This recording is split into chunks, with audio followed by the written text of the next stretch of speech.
I get the impression that many of the people here will know a great deal about you anyway, but it's great to actually sit down and have a chat with you. Great performance last night, and I'm sure it'll be another great performance this evening. Thank you. It really was, and it's lovely to have you on board. Now, you're the youngest of a family of 9 children. Yeah. 9. How many brothers, how many sisters? I've got 5 sisters and 3 brothers. Yeah. And do they have musical talent? No. No, they do. Yeah, my brother Michael, he can sing, and my sister Maria. My brother Joseph thinks he can sing, but he can't. He plays guitar very well. Yeah, but no, I'm the only one who's gone and made it professional. What about in terms of the history of the family? Is there anyone in the family with villains and cutthroats?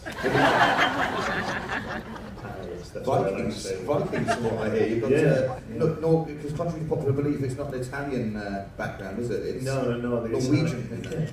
Norwegian name is Bo. My grandfather was Norwegian, and my mother's side was Irish, so they gave me an Italian name, obviously. No, my middle name, Giovanni Roncalli, I was named after a pope. Thank you. Pope John the 23rd. Yeah, it's very strange. So I do intend at some point in my life to be the Pope. I think the outfit would suit me. I think you'll get a few votes as well. Now, you were born in a place I started off in actually. You were born in Blackpool, in Lancashire. Yeah. Hey, how are we doing? And spending hold of your wallets. Handbags close by. And but you spent your childhood in Fleetwood. Yeah.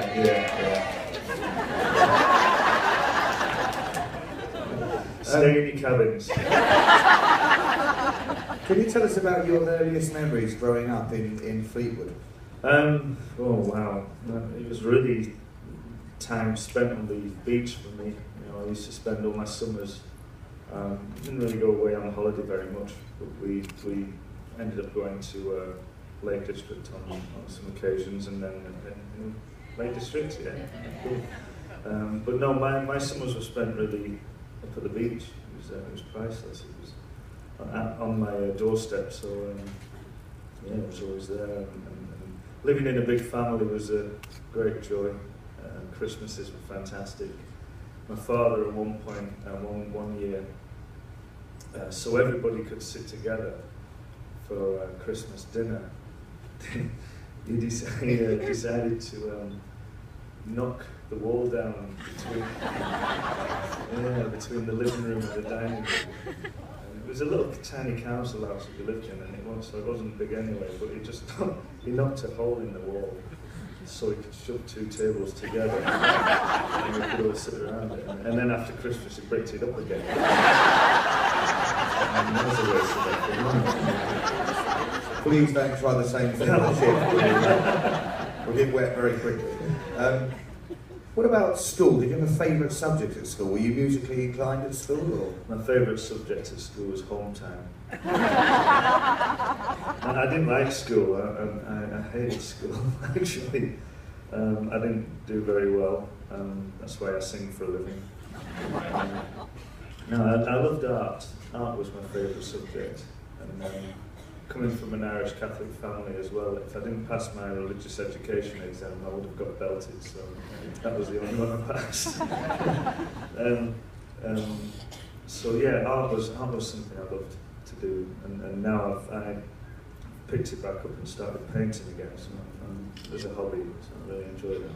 With the greatest respect, you give me the impression you had a very much a real working class, proper upbringing. Yeah, my father worked for a chemical company called ICI in the northwest. And, he worked really hard for us. It wasn't the safest of jobs or the easiest of jobs to do, but and having to feed 9 kids as well, it was a tough undertaking, but he he worked hard. We never wanted for anything. Always had clean clothes, good food on the tables, holidays when we went away. It was a good upbringing. It was really nice.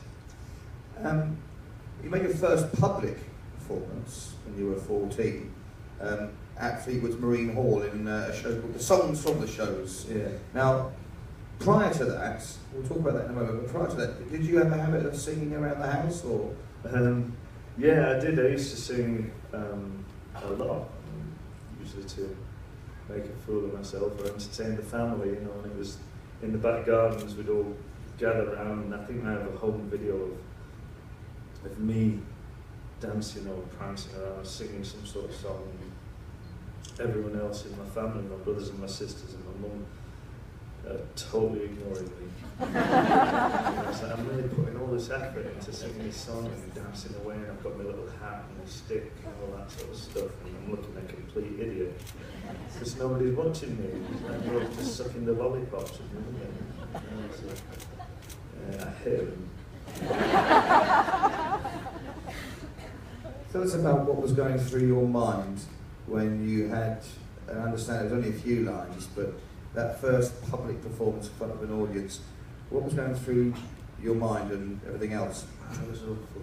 It was, I had to sing a line from, funny enough, my first live line that I had to sing in this song was from Les Miserables, and it was, will you join in our crusade, who will be strong and stand by me?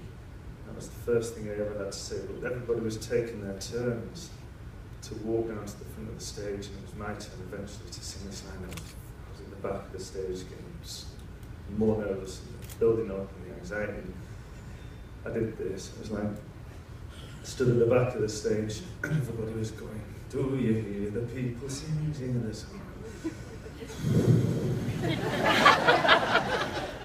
Okay, here we go. It's my line, it's my line.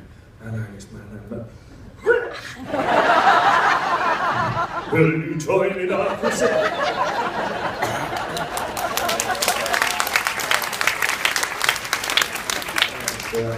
So you were absolutely terrified? Yeah, I was. How many people were in the audience? About 3. Hopefully it wasn't your mum and your dad and one of them. No, it was at the Marine Hall in Fleetwood, and it was packed because this lady used to put on these productions every year, a lady called Lottie Dawson, and yeah, it was fun. It was fun, but then that same show, or a couple of shows later that I did, we did a scene from Brigadoon, and I'm not a very good dancer, and I ran on stage to making a fool of myself in a kilt that was beyond my knees. It was down to my ankles. My dad's hiking boots on and a big pair of woolen socks rolled down, yeah, and this huge tam o' shanter on my head that kept bouncing below my face. Yeah. And everybody was laughing and joking. I had a string vest on as well. Everybody was laughing and joking and having a good time. And I thought, well, I'll try this on the next show. And we were doing a scene from South Pacific. So I decided to get instead of a knotted hanky, I decided to get a knotted tablecloth and put that on my head just to sort of continue the joke. And I wasn't allowed on stage and I was sent home. Now, at the age of 17 you became a mechanic at TVR, which made some very high class cars. Not while I worked there.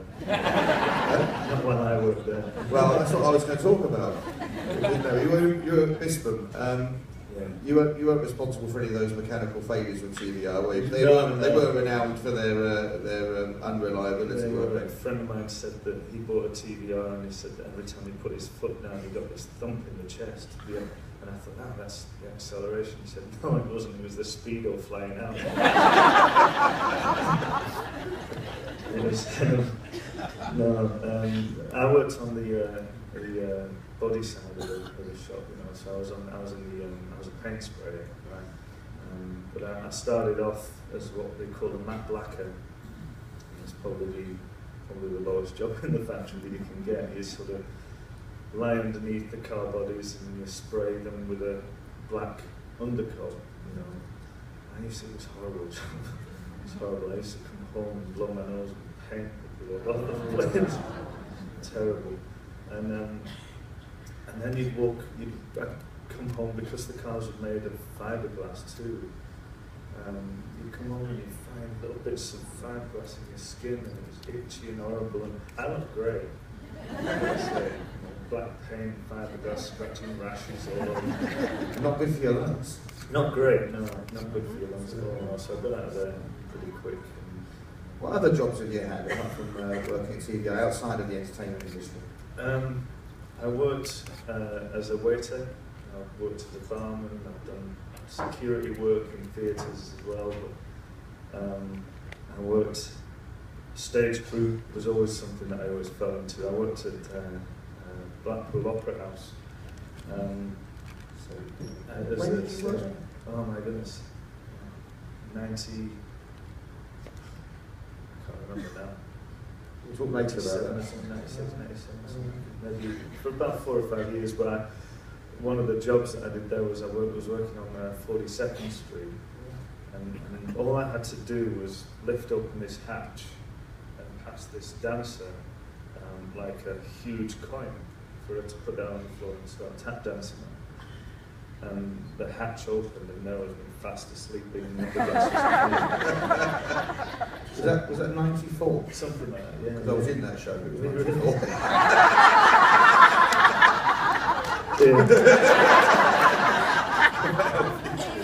It's true. It's true. Now you made your big break.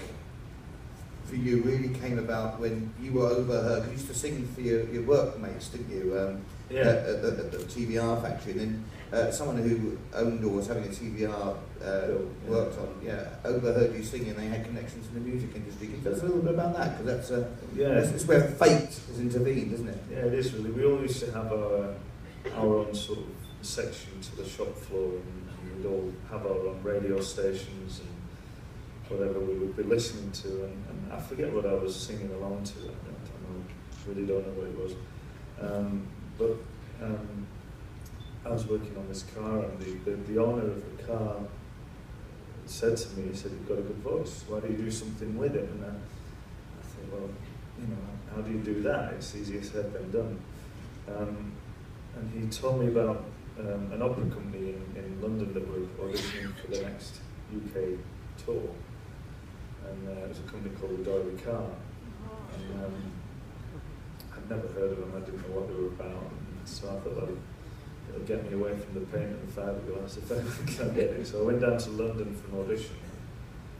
But prior to that, actually, I'd seen two other things telling me to do this. I'd noticed the newspaper advertisement at home anyway.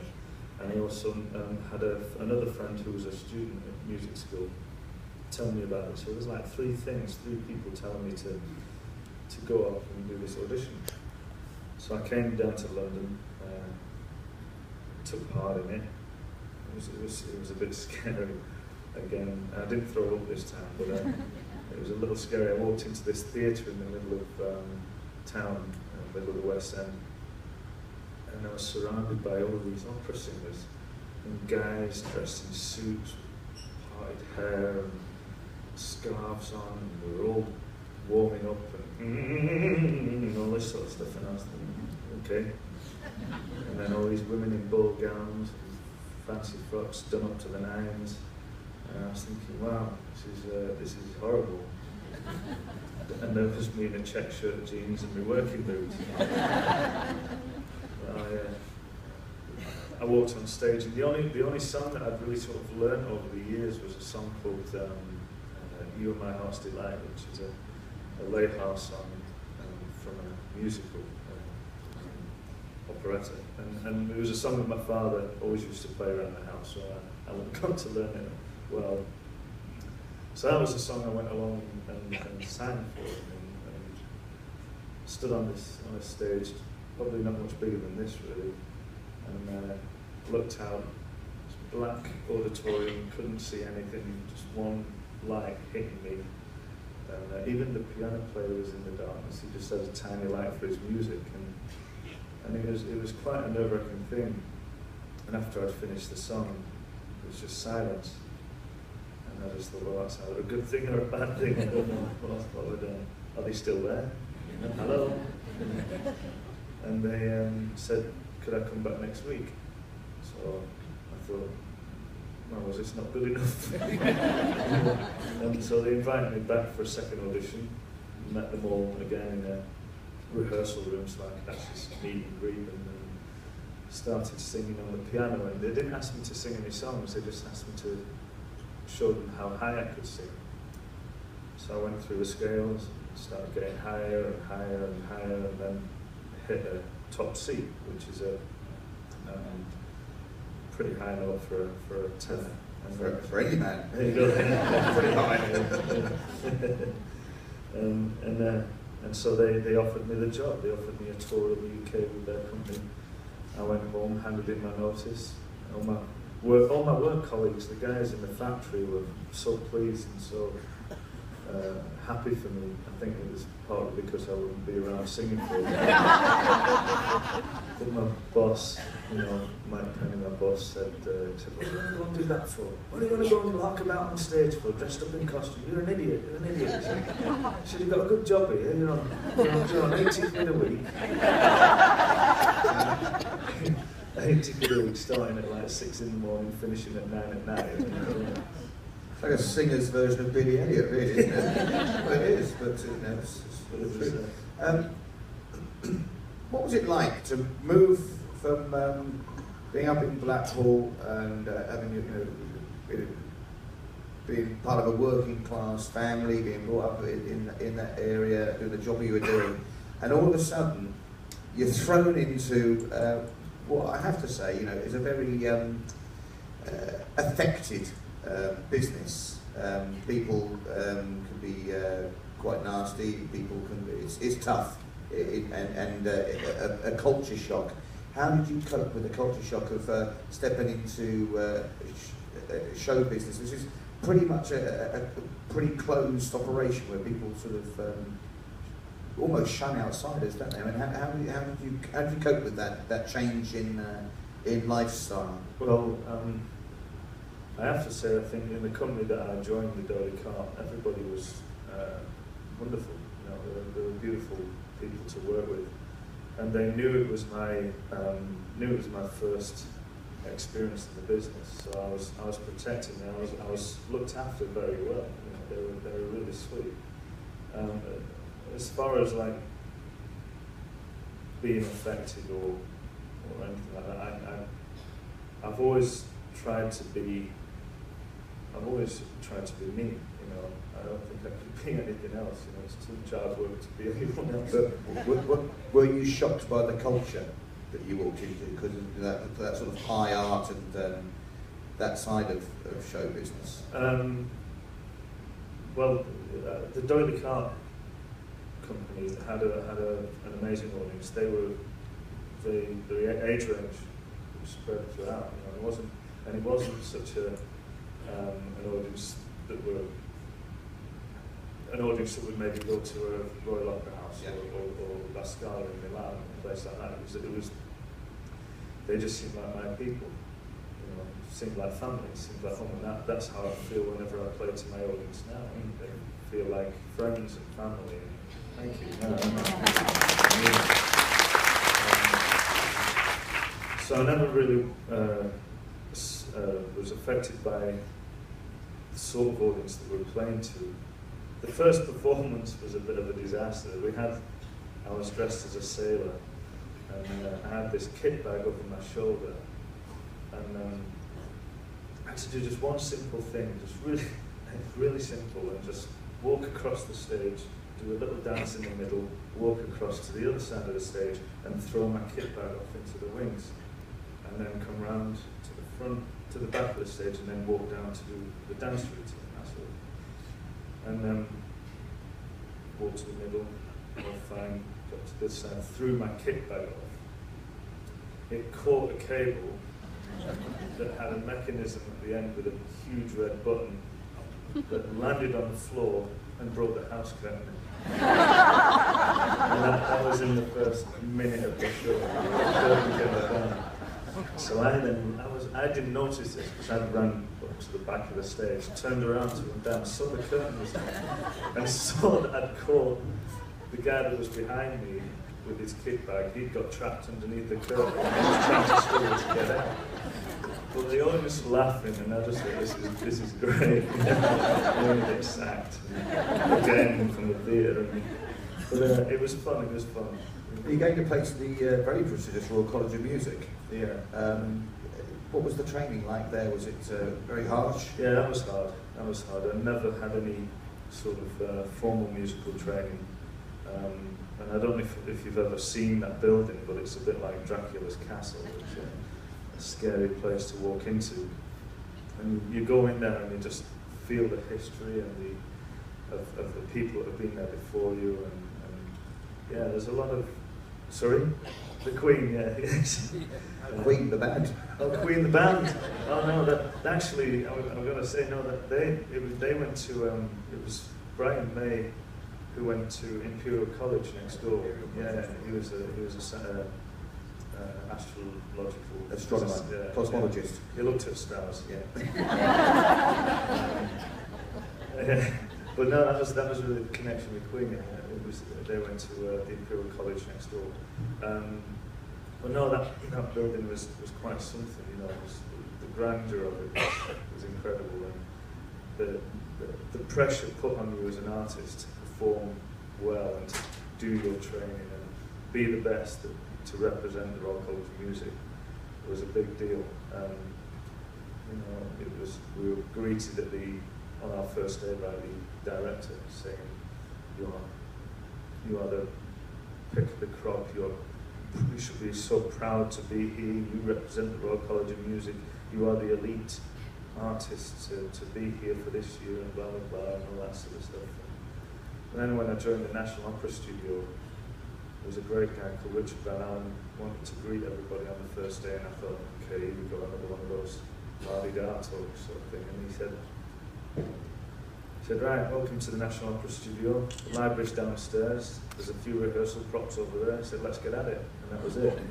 And it was beautiful because that's really what I see this business about. It's about doing the job and just getting on with it and not seeing the air and graces of establishments. I mean, it's great to be working for a high establishment, but you know, we're all human. Well, you've received various accolades, but what caught my eye was you and several other principals received a Tony Award in 2003. That must have blown your socks off. Yeah, that was good. That was really nice. So yeah, I've got my Tony Award. It was a great day. I thought it was a real cool celebration. We get to perform there at Radio City in New York and stand on that stage and sing like our hearts out, then go and have a party afterwards. We turned up in a bus. They opened one door. We all filed out of the bus, pushed on stage, did our number, got off stage, and was pushed into another bus and cleared off around the corner. So that was about it. That was our experience of the Tony Awards. But yeah, it was a good moment that receiving that award. How did your family react? Because obviously they must be enormously proud. But when you get a Tony, they just said, "Who's Tony?" Good on them. You do a fair bit of work with the Prince of Wales Foundation, and particularly work with children. Can you tell us a little bit about that?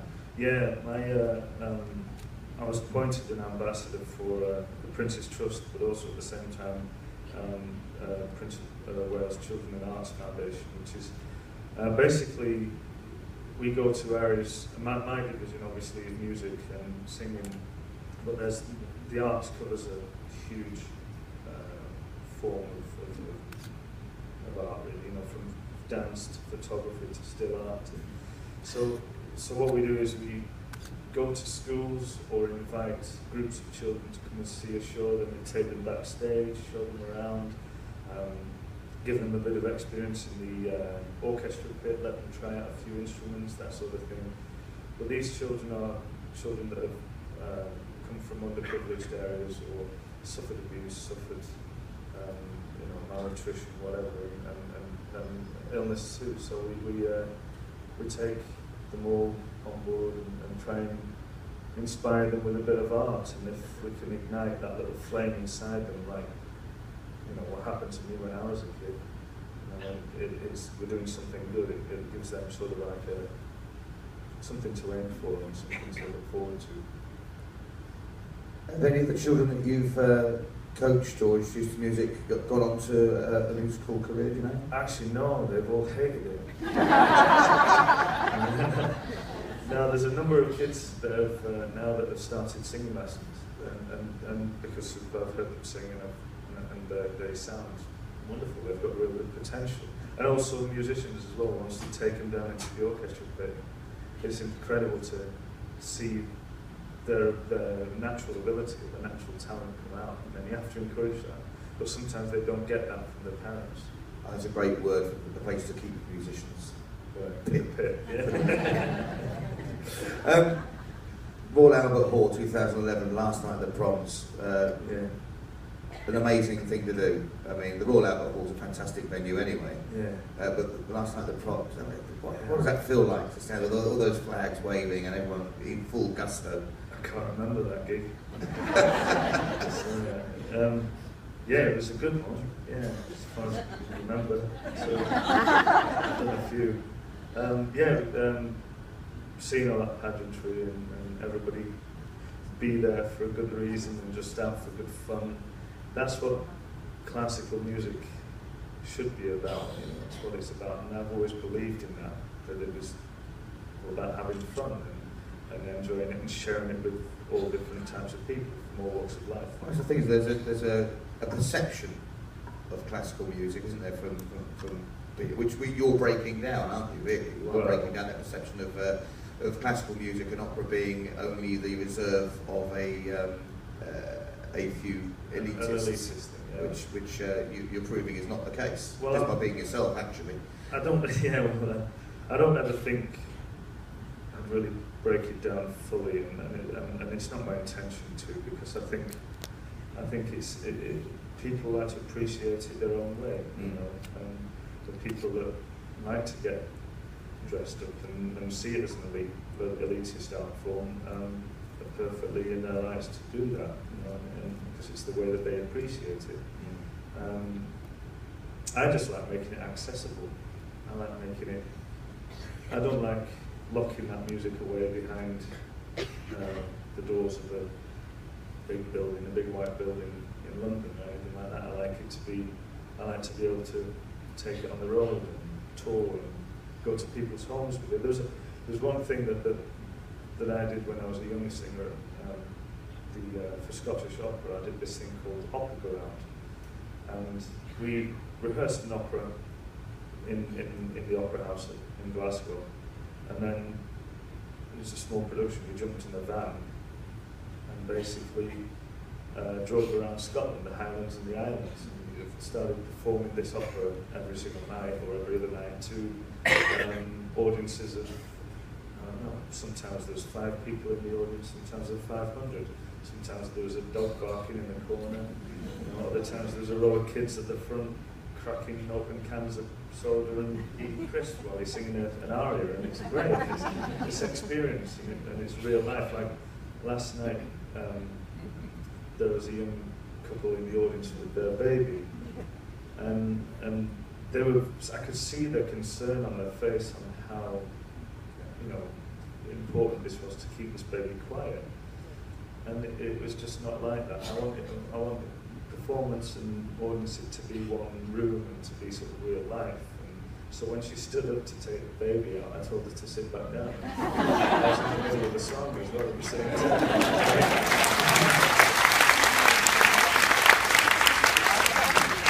You mentioned touring and Scotland, which is a beautiful place. What does a typical, if there is such a thing, what does a typical year for Alfie Bow consist of? Now it's got busier than ever, really. I've just recorded a new album called Serenata, which is Italian folk songs. And you know, there's lots of popular ones on there. I've actually recorded it in the style that I wanted to many years ago. I recorded an album similar called Passione, and that was done with a huge orchestra and the Royal Philharmonic. And not that I didn't want to work with the Royal Philharmonic, I think it's great, but you know, it wasn't right for my idea of that music. I wanted to play that music and record that music with, Philharmonic harmonica. That was a crap joke. It was.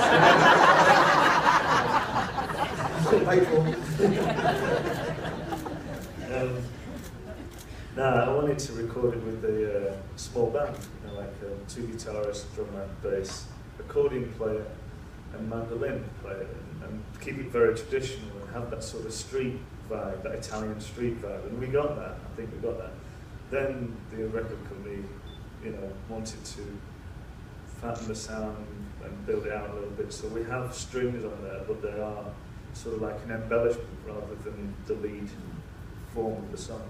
And of course there are some songs on there that really benefit from that sort of sound, from the string sound. So there's a couple on there that have that feel. And I'm really pleased with it. So I've just recorded that album. I've just got back from Italy,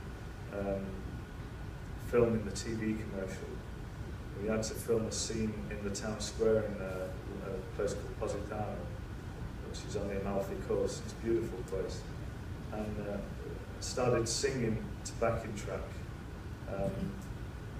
being filmed, singing out loud. Because a lot of people mime to their own voice, but if you want to try and make it really look like you're singing on screen, you have to sing. So I sang along with my track, and turned around, and all these tourists and villagers started coming out of the walls and everywhere, and just surrounding me.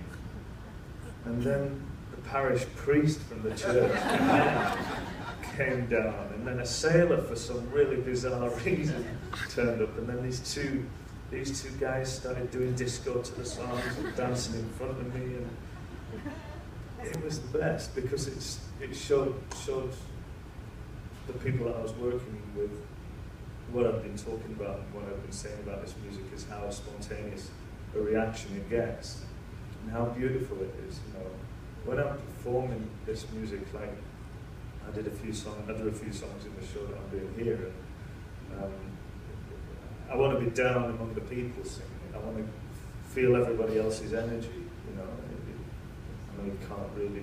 You want to come down and it's important to get everybody. I think it's reciprocal. Do you have a favourite genre of music? No, I don't really. I really don't. I like all types of music. I love classical. I love opera. I love Italian folk songs. I love American folk songs. I love rock. I love blues. I love jazz. No, I don't. I like big band music, jazz style of music. I like all types. Yeah, all types of music. It's wonderful to not have a favourite because the record player is always varied. And you're never restricted. No, not with anything I perform. I don't think I could ever do that. You know, I know there's people that like me singing my classical stuff. There's people that like me singing the Neapolitan songs. There's people that like me singing the American folk songs. And I feel like I have a duty to everybody in my audience to give them a little bit of what they like, and hopefully they like the other stuff as well that their colleagues like. You mentioned about recording and the work in Italy, but also you've done a fair bit of work out in the United States, including Broadway. Yeah, Broadway was a real good road to be involved in, and obviously doing the Basel and Slava. That was an exciting, really exciting project to work on. First time in America, I'd never been over there before. Getting that job was stressful, to say the least. I was working. I'd actually finally got a regular job at the Royal Opera House, Covent Garden, working as a tenor for in the company. And it wasn't really filling me with much joy, I've got to say. I thought that I'd be more involved in the productions and more involved in playing roles in the shows. And it felt more like going back to music college, and I'd done all that, I'd done my training. So I decided that it wasn't really for me, and that I would leave. And it just so happened at the same time that I had the opportunity to audition for Baz Luhrmann for La Boheme on Broadway.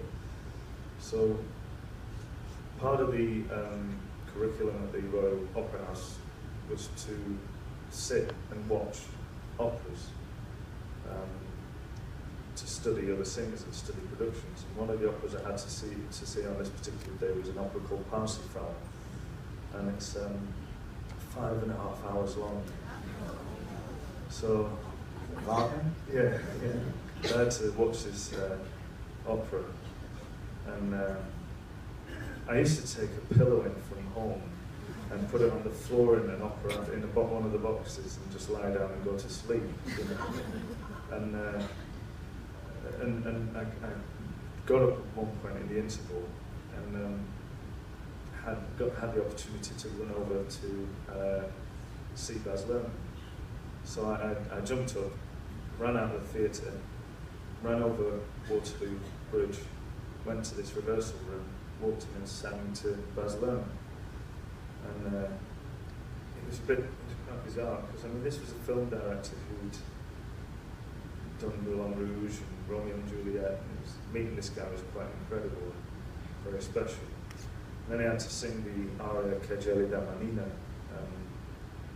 and he said, so I sang it and I gave it everything I had. It was the real romantic aria for the tenor. He said, I want you to sing it again, and I want you to really, really feel it this time. He said, sit down in the doorway. And I said, he opened the doorway, and it was like he must have planned this or something, but it was foggy outside. So he opened the doors, and this fog just flooded through, and it was like this light, and it was beautiful, and it was like, how did you do that? And I started singing this aria, and really feeling it, and feeling the emotion behind it. And then he came and sat down opposite me. And I thought, dude, that's going to put me off. And so I had to carry on singing it to him.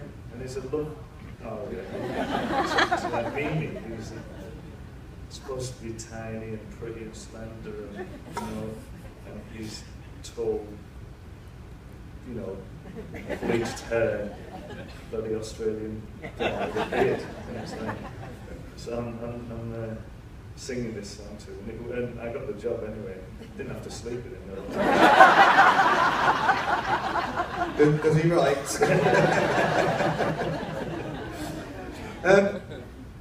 What's the largest audience you've performed to? Well, without a doubt, it's the Queen's Jubilee.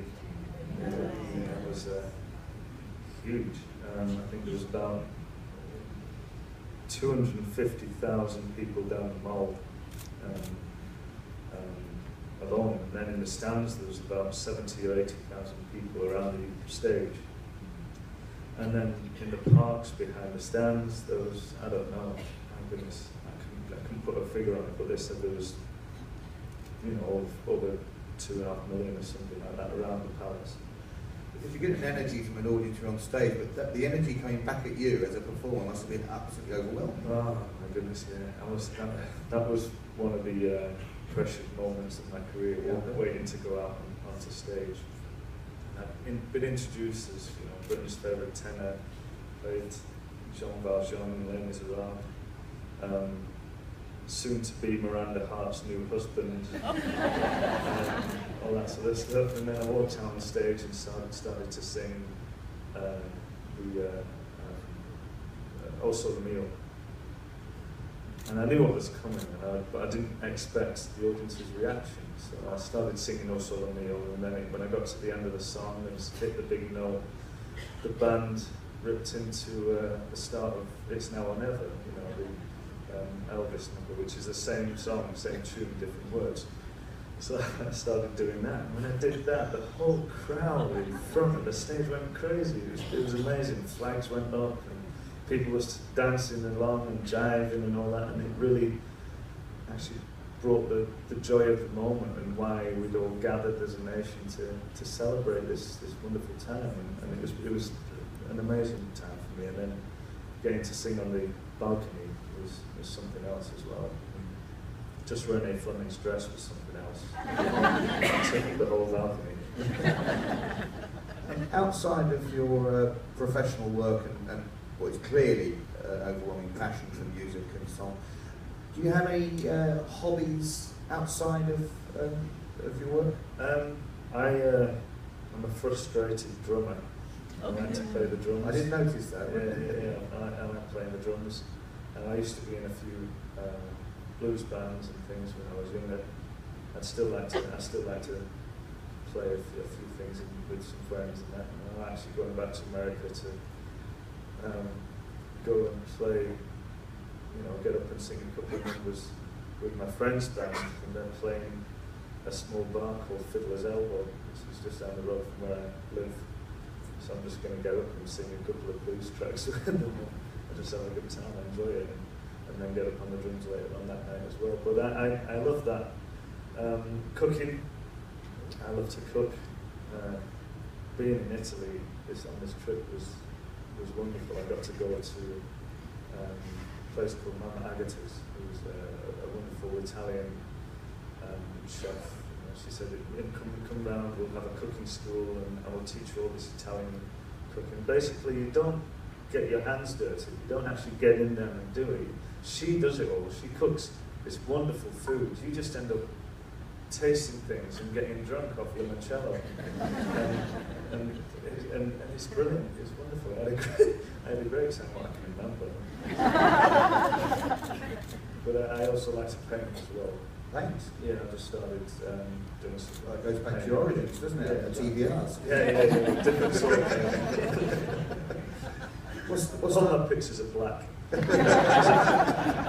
What style of painting do you like? What sort of artists do you like? I like abstracts. I do a lot of abstract art, blending of colours, making shapes, making different colours and mixing on canvas, that sort of thing. I like sketching as well. I like to sketch faces, do portraits and that sort of way. I don't really like to display any of my artwork or make it very aware that I do it, but I still feel I've got a lot to learn about it. But yeah, I like to paint. I'm working on something at the moment. It's on a huge wooden square board, and I'm working on this lion's head, which is the lion's face, but I'm adding pieces of newspaper to the picture, so making it quite textile and then painting over it and getting different effects from the ink on the paper that runs and things. It actually looks a bloody mess, but I think it will be alright when it's done. Did you ever want to be anything other than who you are and what you do? Was there, as a child, did you think, oh, I want to be a train driver, or anything like that? Yeah. I used to be mad on trains. Being a train driver was something I really fancied doing. I think every kid of my sort of, maybe it was just me, but I always wanted to drive a steam train. I still do, actually. I would love to have a go.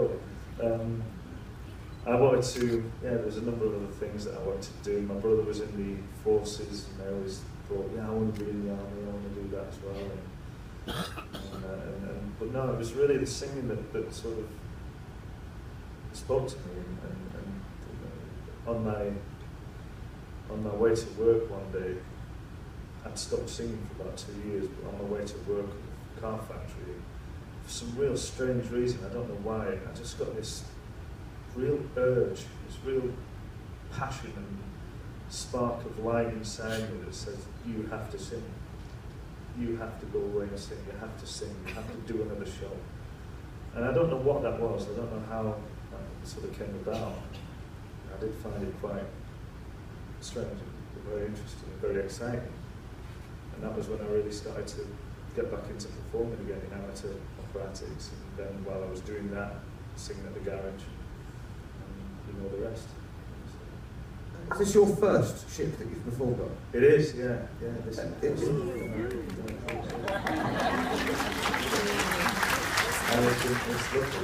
I've had a wonderful time. I'd like to thank everybody that's looked after me here. It's been amazing. The crew in the theatre are just incredible. Thank you guys. I've been very good. Is it what you expected, or is it different? I didn't really know what to expect, in all honesty. I'm glad it's a big boat. But no, actually I did the launch of the Queen Victoria, the ship there, where the bottle didn't break and everyone got sick on a maiden voyage. But I did that, and so I had an idea of what cruise ships were like inside and that sort of thing. So yeah, it was good. But this is very special. This is a very sweet boat. It's nice to be here. My cabin's great to have you here. Really good. Thank you. What's next for Alfie Bow? What's in the pipeline? What projects are up and coming? Well, this album is taking most of my focus over the summer, which I'm going to be out in September. But then after that, I go straight into rehearsals for my UK arena tour. So, one of the thank you, playing the. Oh, thank you. See you in Manchester, or see you not in Sheffield. I know where I'm going.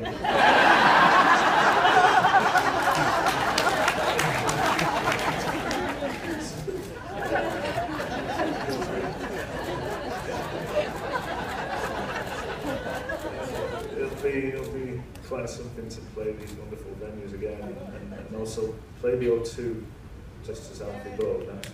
I hope I fill it, you know. But, yeah, that's a great place, and that of course is where things started for me with Les Miserables. You know, that was when I first stood on stage and sang "Bring 'Em Home" was at the O2. So yeah, it'll be cool to be back. Well, Alfie, I have to say, it's a pleasure to have you on board. It's a pleasure to hear you sing, and it's a real pleasure to see what a great relationship you've got with your audience. I have to say. Thank you. Ladies and gentlemen, Alfie Bow.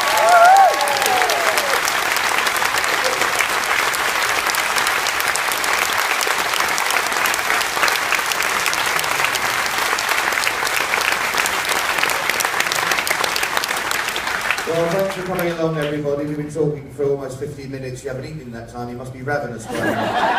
So, have an extra day on board. Thank you.